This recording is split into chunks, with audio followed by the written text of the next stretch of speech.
दूर किसी जंगल में एक कौवा और कौवी रहते थे।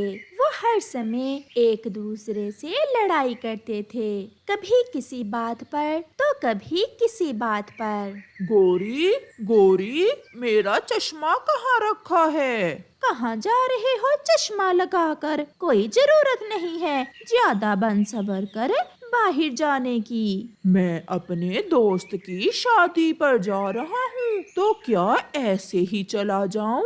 वो चश्मा कल मुझसे गिरकर टूट गया था। फिर वो दोनों एक दूसरे से खूब लड़ाई करते हैं। जब गोरी कौवी चुप ही नहीं करती तो कालू कौवा उसे दो लगाता है और घर से चला जाता है। उसी जंगल में एक कबूतर और उसकी पत्नी लूसी कबूतरी भी रहते थे, जो बहुत प्यार से रहते थे। वो कभी भी लड़ाई ना करते, वो हर काम में एक दूसरे की सहायता करते। ये मीठा फल आप खा लें। नहीं नहीं, ये मीठा फल आप खाएंगे। वो पति पत्नी बैठे ऐसे बातें कर रहे थे। थोड़ी दूर बैठी गोरी कौवी उन्हें देख रही थी। एक मेरा पति है कि कभी मुझसे प्यार से बात नहीं करता, और एक ये है कि कैसे प्यार से बातें कर रहे हैं। रात को गोरी अपने पति कालू कौवे से कहती है, कालू, अगर तुम मुझसे सीधे मुंह बात नहीं कर सकते तो मुझसे अपने पड़ोसियों में प्यार नहीं देखा जाता। हमें उन्हें भी आपस में लड़ाना होगा। कौन? किसकी बात कर रही हो तुम? लूसी कबूतरी और वो गंदी आंखों वाला कबूतर। जब वो मेरे सामने बैठकर हंस हंस कर बातें करते हैं तो मेरा कलेजा जलता है। कबूतर की पत्नी पढ़ी लिखी है, तुम्हारी तरह अनपढ़ जाहिल नहीं है। जो भी कह लो, इस समय मैं लड़ाई के मूड में नहीं हूँ, बल्कि मैं तो सोच रही हूँ कि पड़ोसियों को कैसे लड़ाऊं। फिर गोरी कौवी को एक उपाय सूझता है और वो कालू कौवे से कहती है, कालू, मेरा एक काम करोगे? बताओ। कालू, कल जब लूसी हंडिया बनाकर रखेगी तो तुम उसमें नमक का पूरा डिब्बा डाल आना, फिर देखेंगे कैसे लड़ते हैं वो दोनों पति पत्नी। ये कौन सा बड़ा काम है? तुम मुझे नमक देना, मैं वो नमक कबूतरी की हंडिया में डाल आऊंगा। सुबह हो जाती है और गोरी कालू से कहती है, रात का वादा याद है ना? आज तो मैं कबूतर और कबूतरी की लड़ाई करवा कर ही रहूंगी। याद है, याद है। लाओ वो नमक का डिब्बा, कहाँ है? ये लो नमक का डिब्बा, सारा ही डाल देना। और हाँ, आज मेरा जन्मदिन भी है, मेरे लिए मेरे जन्मदिन का केक भी लेकर आना।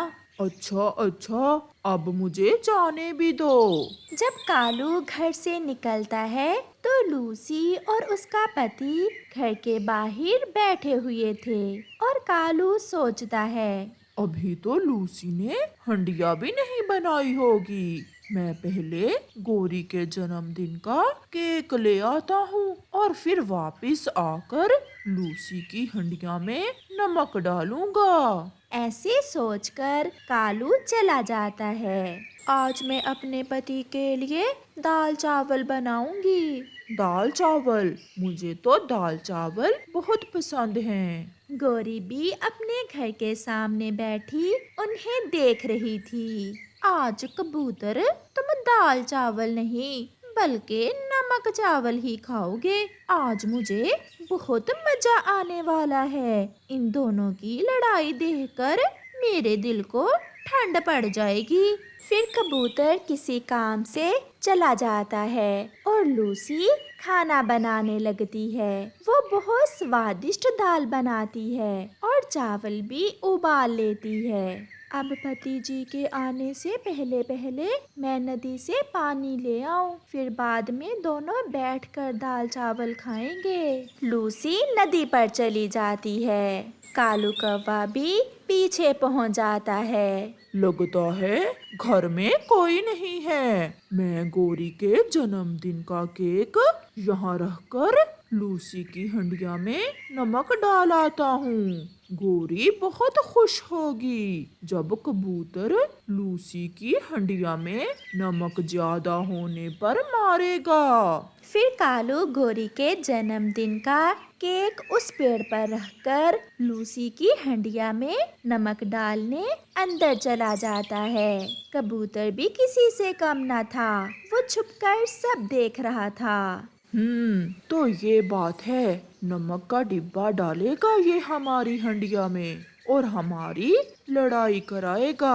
इसे तो मैं मजा चखाता हूँ। कबूतर जल्दी से पेड़ के नीचे पड़ा, गाय का गोबर उठाकर गोरी के जन्मदिन वाले केक के नीचे छुपा देता है और फिर से छुप जाता है। कालू, कालू, क्या नमक डाल दिया हंडिया में? हाँ गोरी, मैंने पूरा डिब्बा ही डाल दिया। आज तो मुझे दो दो खुशियाँ मिलने वाली है। मैं खाऊंगी अपने जन्मदिन का केक और देखूंगी कबूतर और कबूतरी को लड़ते हुए।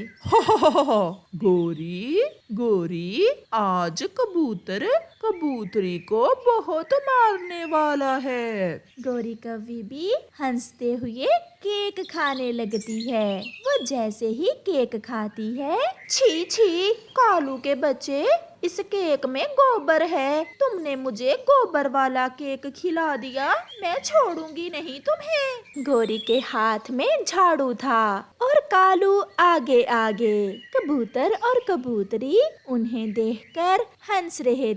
मम्मा, इस जंगल में आपका सबसे अच्छा दोस्त कौन है? बेटी, मैंने हमेशा मुश्किल समय में दूसरों की मदद की है। मैंने किसी को भी कभी अपने दरवाजे से खाली हाथ नहीं मोड़ा। इसलिए जंगल के सभी पक्षी मेरे बहुत अच्छे दोस्त हैं। मम्मा, अब मैं भी बड़ी हो गई हूँ। अब मैं भी आपके साथ भोजन लेने जाऊंगी।